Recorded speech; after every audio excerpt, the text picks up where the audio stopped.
Pete Tapaskar was born in India, in a home with no running water or electricity. Today, he works in the United States, in the information technology or IT sector. His journey from India to the United States through Canada came courtesy of an H1B immigrant visa. H1B has been a great contributor for the innovation of America. Now an American citizen, Tapaskar has spent 15 years working for the IT company ProSoft as a manager in their immigration program.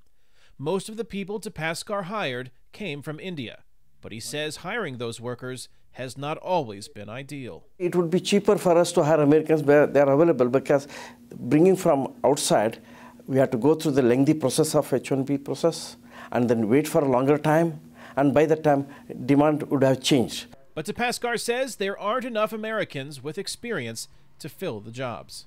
U.S. Department of Labor has said 1.4 million unfilled software development. Software development alone, 1.4 million unfilled jobs by 2020. So the skills gap is real. Richard Burke is the CEO of Envoy Global, which sells software and provides legal services to U.S. companies looking to hire foreign workers and prepares U.S. companies to send their workers overseas.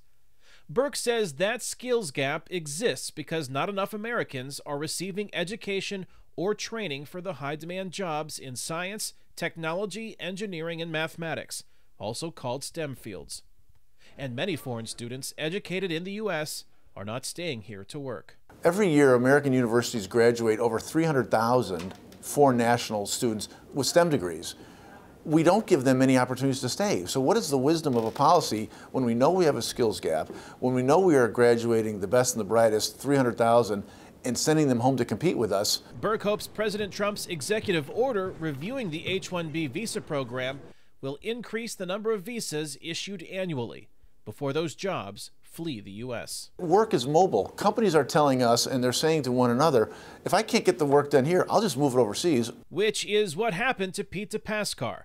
His employer was sold to another company that Tapaskar says outsourced his specific job to India. He supports President Donald Trump's executive order on reforming the H-1B visa program, hoping it leads to a crackdown on misuse. Tapaskar shares the concern of many that visas go only to large companies offering the highest salaries, which would edge out smaller companies that he works with. It should be made available for all the sectors, should be linked with training programs. America really lacks the training infrastructure at this moment. This year, U.S. immigration authorities reported almost 200,000 petitions were filed for the 85,000 available H-1B visas during the lottery period that ended in April. Kane, Farabaugh, VOA News, Chicago.